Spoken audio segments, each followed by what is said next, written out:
Hey guys, what's going on? Welcome back to Crypto Halo. Apa kabar semuanya? Semoga kalian baik-baik aja. Kembali lagi dengan gue Fai Muhammad. Hari ini hari Jumat, tanggal 17 bulan 6 2022, jam 21.09. Ya, hari ini gue nggak akan fokus ke teknik analisis, tapi kita akan lihat juga data on-chain-nya. Apakah memang saat ini akumulasi itu lebih besar dibandingkan distribusi?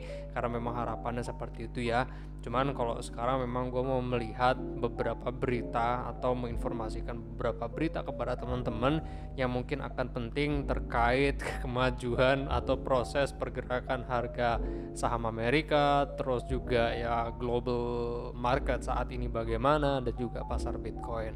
Tapi sebelum itu kita mau iklan dulu guys. BingX adalah trading platform favorit gue guys, yang menyediakan spot market dan juga future trading. Nggak cuma itu, spread dan fee tradingnya pun termasuk rendah buat gue. Buat teman-teman yang mau daftar, gue menyediakan link referral yang ada di deskripsi. Dengan mendaftar menggunakan link referral CryptoHell, kalian berhak mendapatkan trading rebate sebanyak 5%. Yuk kembali ke topik. Oke, so ya, update dari The Fed ya guys. Berarti kemarin itu The Fed hari Rabu kemarin jadi mengumumkan mengerek suku bunga acuan sebesar 0,75% atau 75 basis point. Nah, ini tuh kenaikan interest rate yang paling agresif yang pernah dibuat oleh The Fed ya sejak November 1994 kemarin. Nah, rencananya guys, The Fed ini pun akan naikin lagi suku bunga pada bulan Juli 2022. Nah, memang keputusan ini tuh menjadi landasan dari lonjakan inflasi yang ada. Ya, memang ya guys, keputusan yang diambil Om Jerome Powell ini kiat untuk menurunkan inflasi yang tinggi dan tekad untuk memulihkan stabilitas harga biar Amerika nggak tergelincir ekonominya sebenarnya sih. Tapi pasti di setiap keputusan itu kan mungkin nggak akan ada resiko menurut gua. Dengan agresifnya kenaikan suku bunga acuan bisa saja itu menyeret Amerika ke jurang resesi. Udah banyak kok sekarang sebenarnya ekonom Amerika dan juga dunia yang memproyeksikan bahwa Amerika saat ini tuh lagi di jurang resesi. Nah, tapi lucunya dari keputusan kemarin itu justru respon pasar tuh menyambut positif langkah ini guys. Kalau teman-teman perhatiin kemarin tuh tanggal 15, kayak contohnya S&P 500 misalkan ya, tanggal 15 itu mana ya? Oh, berarti ini yang ada di sini nih. S&P 500 itu justru ditutup menguat kurang lebih 1,5%, dan juga Bitcoin kemarin sempat sedikit menguat ya tanggal 15 Juni itu, walaupun saat ini indeksnya pun semua turun ya. Kalau tanggal 15 tuh, nah ini ya tanggal 15 tuh yang ada di sini candlenya. Ya, walaupun sekarang turun lagi harganya, cuma ya saat ini memang setidaknya kita udah bisa tahu ya, bisa kita lihat juga bahwa reaksi pasar sekarang udah mulai nyaman sama gagasan The Fed menanggapi situasi inflasi ini. Nah, kalau reaksi pemerintah kita sih Bank BI bisa aja juga ikutan naikin suku bunga sebesar 25 atau 50 basis point untuk merespon kenaikan interest rate-nya The Fed. Mau nggak mau sih sebenarnya ya, karena dalam keadaan terdesak juga BI ini dengan alasan untuk menjaga stabilitas nilai tukar rupiah. Kalau nggak dinaikin suku bunganya, justru rupiah akan terdepresi dan akan ada juga efek domino terhadap imported inflation. Nah, kalau imported inflation itu bahasanya kayak salah satu jenis inflasi yang disebabkan oleh perubahan nilai tukar gitu loh guys, sehingga berdampak pada naiknya harga impor dari luar negeri. Kayak contoh supply chain bahan energi mandet dan langka kan menyebabkan harganya jadi tinggi. Terus ya harga bahan pangan jadi ikutan naik, jadi ikutan tinggi. Terus dorong fluktuasinya nilai tukar akan menyebabkan banyak konsumen dan perusahaan dalam negeri itu nggak siap. Nah, kalau nggak menyesuaikan suku bunganya, dikhawatirkan investor akan cabut keluar dari pasar Indonesia atau mengubah portofolionya dan mencari instrumen lain yang imbal hasilnya jauh lebih tinggi. Gila ya, sekarang harga rupiah ya udah 14.8250 sekarang nih. Dilema guys jadinya BI itu. Di satu sisi yang mereka mau menjaga tingkat suku bunganya rendah karena lagi dalam momentum pertumbuhan kredit, tapi di sisi lain pun ya ke pojok juga ya karena harus menaikkan suku bunga. Cuma dari informasi yang gue dapet sih, BI rate naik itu hanya soal timing aja sih sebenarnya. Agresif atau enggaknya kenaikan suku bunga ya tergantung reaksi pasar. Kalau outflow-nya nggak terlalu tinggi ya kenaikan BI rate-nya juga ya moderate aja. Kalau pasar panik baru bisa agresif kenaikannya. Nah, kalau dari pasar kripto sendiri sih emang saat ini belum pasti juga ya bottom Bitcoin dan cryptocurrency lainnya itu di mana. Bisa jadi dari sentimen negatif yang ada saat ini, penurunan Bitcoin bisa aja under 17.000. Nah, di bawah 17.000 itu possible banget guys selama reaksi pasar tuh lebay banget. Apalagi di tengah kericuhan yang ada lagi platform pinjaman kripto Celsius ya kalau nggak salah namanya, beberapa hari lalu tuh menangguhkan semua penarikan atau withdraw pada platformnya dengan alasan kondisi pasar saat ini itu sangat ekstrim dan mereka butuh untuk menstabilkan likuiditas. Nah, imbasnya harga Celsius itu dia anjlok guys, minus 70%-an dalam 1 jam karena aksi jual besar-besaran yang membuat total kapitalisasi pasar kripto tuh turun sekitar 14,7 triliunan rupiah lah, atau lebih dari 2/3 dari level tertinggi. Nah, sekarang pun Celsius memang lagi membuka pembicaraan sih, lagi buka obrolan dan juga lagi diinvestigasi sama SEC gara-gara penangguhan withdrawalnya ini. Nah, nggak cuma itu guys, Three Arrow Capital pun dikabarkan hadapi potensi kebangkrutan. Rumornya 3AC itu mengalami likuiditas sebanyak 400 juta US dollar. Menurut informasi, si Three Arrow Capital ini memang lagi dalam proses mencari cara ya untuk membayar kembali kepada para pemberi pinjaman. Ya bahasa kitanya ya buka lubang tutup lubang lah. Belum selesai masalah dokon udah ada lagi ya masalah baru ya guys. Ini bikin citra kripto sekarang tuh lagi jelek banget memang. Ya kayak yang gue bilang beberapa waktu lalu, sekarang itu kan memang masanya dimana crypto project itu akan banyak yang berguguran, yang biasa-biasa aja ya akan tenggelam dengan sendirinya, yang bertahan ya itu-itu aja pastinya. Kalau gue pribadi sih tetap percaya sama Bitcoin ya, maka dari itu portofolio gue persentasenya paling besar di Bitcoin. Sementara harga lagi diskon, gue pribadi masih tetap akan akumulasi dan nunggu sampai halving berikutnya. Berarti sekarang tuh gue udah ngelewatin 2 halving, 2016 dan juga 2013 nih. Kan berarti halving ketiga gua itu bulan Maret 2024 proyeksinya. Nah, kalau kita lihat dari data on-chain yang ada, selling pressure tuh saat ini memang menurun ya guys, dan juga tingkat akumulasi justru jauh lebih besar hari ini dibandingkan kemarin. Melihat dari exchange reserve yang menurun, memang berarti tekanan jual atau transfer Bitcoin dari wallet to exchange itu mulai berkurang.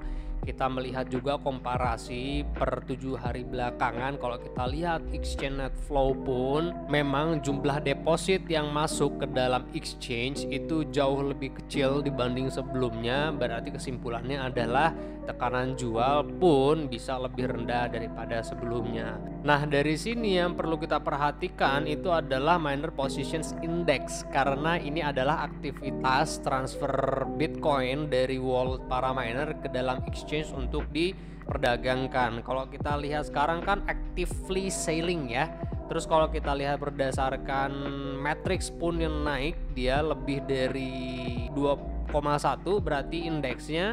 Maka tekanan jual saat ini tuh keluarnya banyak dari para miner Bitcoin. Ya wajar aja sih sebenarnya ya, karena bentar lagi mau Idul Kurban. Jadi mungkin banyak yang withdraw mau beli sapi kayaknya ya guys, karena harga sapi itu 40 jutaan ya, karena ada penyakit virus apa gitu yang bikin banyak harga sapi itu mahal sekarang. Kambing aja sekarang 2,something, 2,1, 2,2 lah. Luar biasa ya. Ya mungkin bisa aja ya, jadi para miner memang mau ikutan Idul Adha, mereka jual Bitcoin dulu jadinya. Nah, tapi MPI ini kan memang sifatnya sementara. Teman-teman ya bisa melihat dari fuel multiple juga nih, yang dimana fuel multiple itu menginformasikan revenue dari para miner. Kalau kita lihat sekarang low revenue berarti ada kurangnya pendapatan yang didapat oleh para miner atau penambang Bitcoin di harga saat ini, yang indikasinya berarti harga Bitcoin itu berada pada harga yang lebih murah atau under value. Nah, dari harga Bitcoin yang under value ini, peningkatan Bitcoin yang di hold oleh para miner justru sekarang itu meningkat gitu ya. Nah, kalau kita lihat dari SOPR, sekarang itu memang investor menjual Bitcoin dalam keadaan rugi. Ini kan memang sudah menjadi pembahasan kita beberapa waktu lalu juga ya, bahwa memang saat ini para traders atau investor jangka pendek ini ya, mereka menjual Bitcoin dalam keadaan rugi. Jadi sayang banget sih sebenarnya kalau Bitcoin dijual rugi. Ya bisa aja memang ini trader-trader scalper nyangkut terus udah turun berapa persen ya, terus habis itu cut loss, ada yang seperti itu. Kalau kita lihat pun dari binary CDD ini tuh melihat aktivitas para long term holder selama kurang lebih 7 hari belakangan. Berarti tingkat penjualan atau aktivitas para long term holder pun saat ini memang tinggi, yang indikasinya atau tujuannya itu untuk menjual Bitcoin. Mungkin dalam keadaan atau sentimen pasar saat ini menyambut FOMC meeting atau kenaikan suku bunga The Fed, ini yang menyebabkan bahwa banyak long term holder itu menjual Bitcoinnya dalam beberapa jumlah yang besar sembari menunggu harga Bitcoin itu berada di bottom lagi. Nah, kalau dari pasar derivatif memang saat ini short selling itu posisinya lebih dominan daripada longing buy positions. Jadi teman-teman yang mau longing buy positions, gua harap sih mencari posisi yang sangat pas ya. Kalau scalping sebenarnya nggak jadi masalah, teman-teman mau speculate trading ya juga nggak jadi masalah, lihat dari order book atau lihat dari 5 minute time frame, lihat support resistance pun yang nggak jadi masalah. Cuman teman-teman yang mengharapkan untuk swing trade menggunakan future atau option market, itu yang perlu diperhatikan posisi untuk longing buy positionsnya. Namun kalau untuk saat ini pun gue belum bisa juga memprediksi atau menduga bahwa bottom Bitcoinnya itu ada di mana, karena memang beberapa support Bitcoin saat ini juga sudah banyak yang jebol. Sekarang harga 20 ribuan 700 something. Tapi yang pasti adalah gue harap memang harga 17.000 itu bisa menjadi bottom Bitcoin sementara ini. Tinggal kita lihat aja nanti sebenarnya reaksi pasar Bitcoin atau pasar kripto itu lebay dalam menyikapi kenaikan suku bunga bulan Juli atau tidak. Kalau memang lebay, nggak seperti kemarin menyambut positif, ada kenaikan sekitar berapa persen kemarin ya, 10 atau 11 persenan pas tanggal 15. Kalau lebay ya berarti ada penurunan harga yang cukup signifikan lagi nantinya. Dan untuk open interest saat ini juga ya masih so-so aja menurun. Jadi penutupan kontrak berjangka pun ya banyak dominan. Berarti bener sekarang itu longing buy positions itu nggak ada ya, lebih dominannya short selling. Dan sekarang yang kalah itu lebih banyak yang longing dibanding short.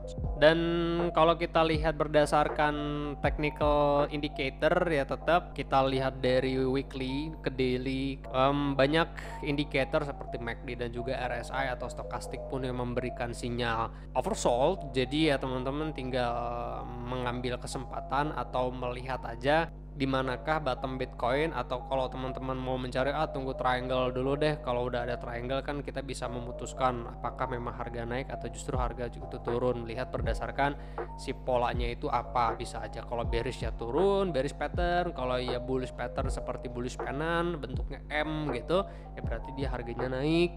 Nah, tapi yang pasti adalah banyak indikator mulai dari weekly ini sudah banyak yang oversold. Jadi gua harap sih buat teman-teman yang long term dan menuju kepada halving 2024 ya udah mulai akumulasi, karena gua udah mulai akumulasi kemarin di harga 23 ribuan.